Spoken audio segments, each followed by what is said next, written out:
Hi everyone, Chef Leroy here, and I'm in the kitchen. Today I'm going to work on a project, and this is for me a 2-day project, and the only reason is because Monday I usually do some cooking. Today happens to be Sunday, so I'm going to prep some things for Monday to make dinner so much easier. I'm actually going to do a Ratatouille beef ragu, okay? It's a lot of words. Anyway, I want to talk to you a little bit about the ingredients that we're going to use, okay? And I got 2 different gadgets that I'm using. One of them is my pressure cooker, which I have sitting here, and the other one is my Wolf multi-cooker, which is back here. I'm going to slow cook this dish tomorrow, but I'm going to prep it today so it's ready to rock and roll. I'm going to actually make my sort of ratatouille sauce, combine the meat and everything together in the my Wolf multi-cooker. And anyway, so I want to just show you what my ingredients are, okay? So I'll get the camera right over here so you can see exactly what I have going on. Okay, now, as I've said in the past, I usually do large batches of things, and that's kind of what this is too. All right, so a few things. So you can do whatever you want to with your vegetables, but a ratatouille is a very vegetable heavy. I'm going to use these eggplants that we got from the farmer's market. So I've got a little over 2 pounds of eggplant. I'm using 4 pounds of stew meat. I've got a couple of zucchinis, 1 small to medium red onion. I've got 1 yellow sweet pepper, and I got about a 3/4 of a red bell pepper. I'm just going to use that up to, it was in my fridge. Got 8 ounces of portobello mushrooms, and I've got some fresh garlic. I'm going to use a couple cloves of that. All right, so for the sauce, I've got some fire roasted diced tomatoes, and I got 1 jar of Moody tomato puree. Spices or seasonings. In here, I've got 2 tablespoons of dry basil, 2 tablespoons of dry oregano, 1 teaspoon of dry thyme, and I've got 4 bay leaf that I'm going to add to my sauce, which I have sitting over here too. They're kind of hidden underneath my zucchini, okay? I'm not going to put them in here to saute them because they'll break up, but that's pretty much what I have, all right? That's the start. I also need some olive oil, so I'll grab that out. And I'm going to add 1 tablespoon of olive oil to my pressure cooker. So one of the first things we're going to do is we're going to saute off that beef. Now these are large cubes, which is fine because it's going to break down as it cooks. I'm going to go ahead and set my timer to 12 minutes. Now let's go 15. I think 15 will make more sense. All right, saute setting is set. Go ahead and throw your meat right in there. And these were packed with my Avid Armor chamber vacuum sealer. Okay, I got a nice big wooden spoon here to help with that. Just browning up the meat to start with. And now the next thing I'm going to work on is I'm going to work on my mushrooms, okay? Okay, what I'm going to do is I'm going to slice some mushrooms. So cut your mushrooms in half and then slice them. Okay, just like that. Go ahead and throw your mushrooms back into the container, and then we're going to transfer these right over to the stove. I've already got my pan preheating. Okay, go ahead and dump your mushrooms right in your pan. Already sizzling, which is great. As you see, I have no oil in there. That's the way I do mushrooms usually. You use a lot less oil that way. Okay, we'll let those cook. Let's get back over to the meat in the pressure cooker. And the stew meat came from Costco. It's usually their chuck meat that they use. They're basically just browning it up in here, and then we're going to pressure cook the meat for about 30 minutes on the pressure cook. Should soften up the meat nicely. This is basically a big shortcut, you know, because you could slow cook the meat down too, but this is just super fast. All right, let's let it cook. All right, the meat is browning up nicely, and we're just about the timer. There it goes. Timer just went off. See all that nice liquid in there? We're going to just leave that liquid. So let's go ahead and cover up our pressure cooker. I'm going to turn it to pressure, set it for 30 minutes, and that's that. All right, let's go over to the stove. I'll show you what the mushrooms look like. Okay, they're looking really good, really good. See, they release their own moisture, and they smell really good when you cook them like this. Okay, I turned it down just a little bit. I'm working on my vegetable prep, because now what I want to do is add my vegetables to this, so I have to get everything cut up. Also, what I'll do before I add those other vegetables, I'm going to add another tablespoon of olive oil to this pan, okay? But let's get our vegetables cut up, so I'll get over to the cutting board and show you what I got going on over there. All right, I got everything kind of prepped up here. I'll show you this here. I've got 4 small cloves of garlic. I need to get these cut up, so I've already peeled them. Just going to dice it up a bit. It doesn't really have to be minced. It's going to cook down quite a bit with the sauce. Okay, that's good there. I'm going to go ahead and put that right in my bowl with my herbs. Okay, just like so. Okay, I'm going to cut my onion.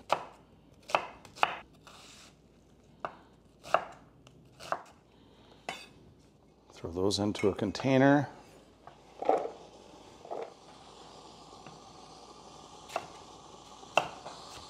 You don't need these vegetables cut too small. Ratatouille, I like to usually keep the vegetables a little bit larger. So again, I've got about 3/4 of a red pepper and 1 yellow pepper. You can use whatever color you want, but usually I wouldn't use green for this. I mean, you can, but I usually don't. All right, I'm going to prep these other 2 vegetables in a minute. I want to get these items into the pan and show you what I'm doing next with everything here. So, but these we want to get, I'm going to start cooking this off with my herbs. Okay, the pan and show you what to do. Okay, we're going to put about a tablespoon of olive oil in the pan. We throw our vegetables in the pan. It's going to be a very big sauce, but I like to batch cook, so it's going to be great because I could save some of the sauce too. All right, let's give that a toss. And now we'll go work on our zucchini and our eggplant. All right, I cut the zucchini into thirds just to make it easier to manage. I'm going to cut it into 3s like this. Cut them into sticks, basically, and then dice them, okay? Kind of a medium dice here. You know, it doesn't have to be perfect. Just like that, okay? Again, you can use less eggplant, more zucchini. You could put squash in here. Whatever kind of vegetable you like, you can put into this. Okay, zucchini's cut, just like so. All right, I'm gonna go back over to the pan on the stove and check to see how our vegetables are cooking. I'll tell you one thing, it smells good already. I don't have the pan up too hot. I have it down. It's about kind of a medium-high heat. All right, we're just going to let that cook. We're going to work on that eggplant. Okay, what I like to do is peel the eggplant. Kind of thing. We're going to cut it into planks, and then we're going to dice it. Okay, so cut it into strips. Just like that.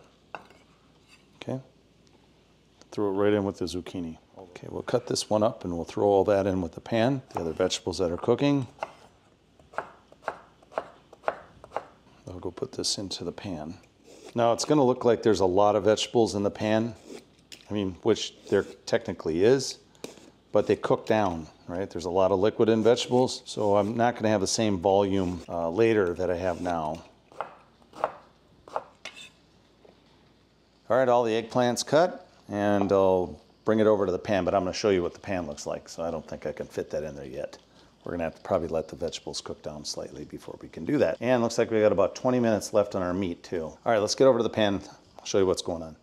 All right, so that's 2 of the eggplant. I don't have room for the 3rd. So what I'm going to do is I'm going to give this a bit of a mix, and then I'm going to cover this and let this steam a little bit. And as you see, I'm using my Thai-barang pan. This is my Thai-barang wok pan, but that's a lot of vegetable, but it's good. That's what we want, okay? That's what makes a good ratatouille. All right, I'm gonna go ahead and cover it up. Again, this is your release pressure valve here, so we're gonna release that out and let the cover seal up nicely on there. I'm gonna leave it on a medium-high heat for now and let this get nice and hot, and we'll get back to you in a little bit. All right, timer has gone off for my pressure cooker. I've already released the pressure. Let's go ahead and uncover it. Nice liquid in there. Looks great. It's already starting to fall apart, and that's exactly what we want. Now I want to go over to the stove and show you what the pan looks like with the vegetables. All right, so the vegetables have been cooking at least 20 minutes. I'm going to go ahead and push the button down here to let the steam release. You can see it's cooked down quite a bit already. I'm going to go ahead and add the rest of that eggplant. All right. One thing I have not mentioned with the video yet is salt, pepper, or sugar, or anything else. Okay, now with using so much eggplant, I may add just a little bit of sugar just to offset the bitterness of eggplant. But we won't do anything until we get the sauce basically done, because I'm using a pre-made tomato puree, and I've also got that can of roasted tomatoes. And they're also going to have some salt in them. And you know what? You can always salt your food when it's at the table. But I like to make a complete sauce. So anyway, there's a lot of liquid in the bottom, which is perfect because that's what we need to get this vegetables cooked down. You can see the liquid there. We're just going to go ahead and let this cook. So most of this, once you get all your vegetables and everything prepped, it's just a long cook time, that's all. But it's going to be amazing, and that's all I can tell you. Go ahead and release the pressure off the cover again, just like that, to get the cover to seal up and let go. And again, I still have it on a high or medium to high temperature. Okay, I'll get back to you guys in a little bit and show you how to finish the rest of this projecto. All right, so my vegetables have been cooking for another 20 minutes roughly, so we're probably close to at least 40 minutes or so. But see how the vegetables look so good? Now, usually what I'll do when I'm making a ratatouille, I'm gonna add the tomato product right to this, and then I'm gonna let everything cook together. But I have a slightly different method because I'm going to slow cook it tomorrow. It's kind of, like I said, a two-day step for me because I'm prepping this today to make it easier for my meal tomorrow, and I'm going to slow cook this tomorrow. You can see how nice the vegetables are cooked down, and I'm going to go ahead and let it cook another 20 minutes. Go ahead and cover it back up. What I'm going to do this time though is I'm going to drop that temperature down just slightly here to medium temp, and I'm just going to let it cook another 20 minutes, and then I'll assemble it in my pan, which I'll show you here. This is the pan that I'm using. It goes into my Wolf multi-cooker. So it's basically like a really jacked up slow cooker in a sense. Okay, well, we're just gonna let this cook down a little bit more, and I'll show you how to assemble everything, and it will be ready for tomorrow. Okay, so I let the vegetables cook for another 20 minutes, and I will show you what that looks like. Looks so good. So with all that eggplant and zucchini and stuff, it really helps to add like this thickening agent to your sauce. Now, like I said before, generally what I would do is I'd add all my tomato product to this right now, and this would be my sauce. But because I'm doing it a different style, like in a slow cook method, what I'm going to do is I'm going to take this and put it into my roasting pan that goes into my Wolf multi-cooker, and then I'll show you how I'll show you how to put all this together. All right, this is the insert pan that I have for my Wolf multi-cooker. Okay, so it's kind of like a big crock pot in a sense, just slightly different. It has a bunch of other features. Anyway, let me show you how to assemble this real quick. We're gonna take the vegetables that we had on the stove, and we're gonna add them to the pot. Put those right on the bottom. Now what I have here is I have my 4 bay leaf. I'll go ahead and put those right in there so they cook in with the sauce. I'll go ahead and add my tomato sauce to it. This is my tomato puree, just like that. Now what you want to do is put some water in here, twirl it around a little bit, pour it in. Okay, give it a shake. In we go. Now we want to go ahead and add our diced tomatoes. Side there. Look at that. Let's give it a little mix. That looks great. All right, let's go ahead and add our meat. And go ahead and add all that juice to it too. Want all that beef flavor in there? That, my friends, is all we gotta do. Get all that nice beef out of there. And we're gonna mix that in a little bit, just like that. And we are ready for our final cook. We're gonna cook this on slow, low, for some hours, okay, to get a beautiful ratatouille ragu, okay? There you go, guys. Hopefully you like the videos. If you do, please hit that like button.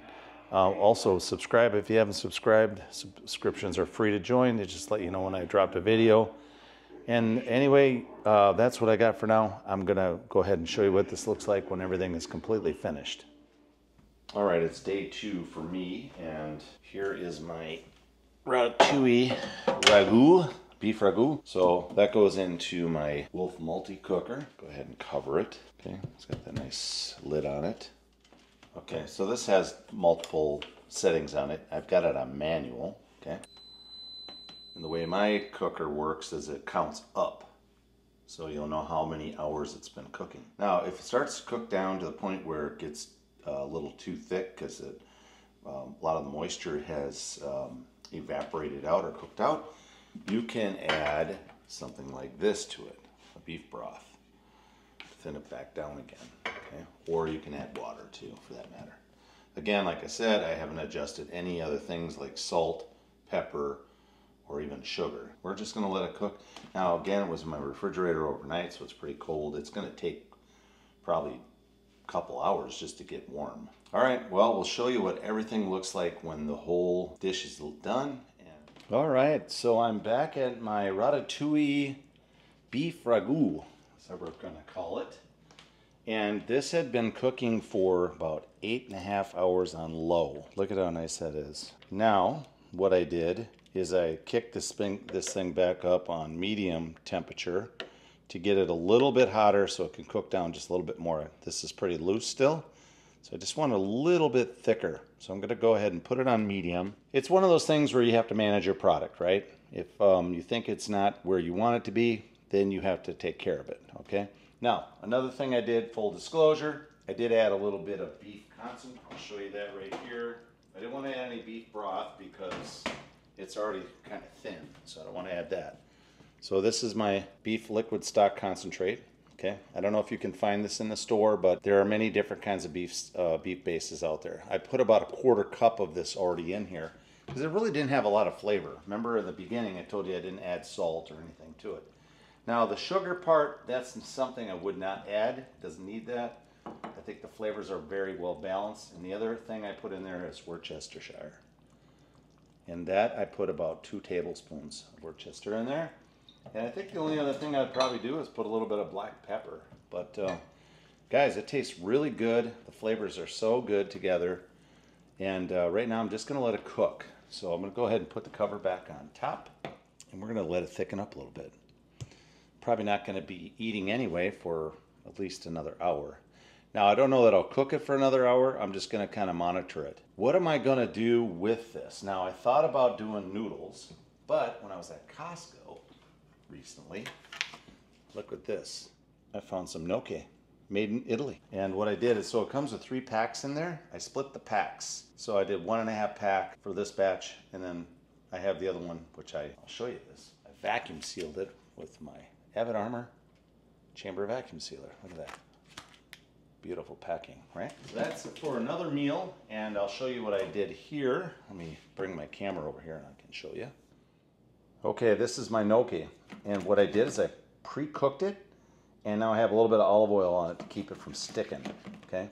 I'm gonna do a parsley butter gnocchi with my Ratatouille Ragu, okay? I think it's gonna be fantastic. We're gonna throw some Parmesan with this. Now, here's the thing about cooking gnocchi. When it says in the directions, it says cook 2 minutes, it actually is longer than that because by the time the product gets back up to a boil, it's more than 2 minutes. So when you dump this in there, which it's, you know, basically room temperature in the boiling water, it drops the temperature down, right?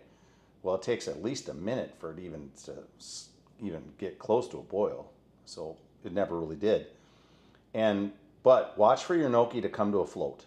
When all the gnocchi are floating, that's when you pull it. Now, you can serve it immediately right after that, or you can ice bath it, which I did. So I threw it in an ice bath, cooled it down really good, and now it's just sitting waiting to finish. So I just threw a little bit of olive oil on it, coated it up, and we're good to go for the finishing touch of our meal. I will show you everything here on video at the end of this, and it will be amazing, amazing dinner. All right, that's what I got for you guys. All right, I'm gonna give you a little 2-for-1 video here. So we're using gnocchi. So this gnocchi I pre-cooked, and I have 1 clove of garlic in here. It's a medium to large clove. All right, so we have about 2 tablespoons of butter in here with a little bit of black pepper. Okay, I got a little bit of Asiago cheese here. Throw a little bit of that in there. Some grated parm as well. Put that in there. Got no idea how good this smells. I've got a 1/4 cup here of parsley that I took from my garden. I'm not going to use all of that, but goodness, it looks so good. There you go, guys. Gnocchi's ready. All right, we're ready to serve. Oh, it looks so good. All right, here we go. I'm gonna put a little bit more Asiago on top, like that. Beautiful. A bit more fresh parsley. And there you go. All right, let's dig in.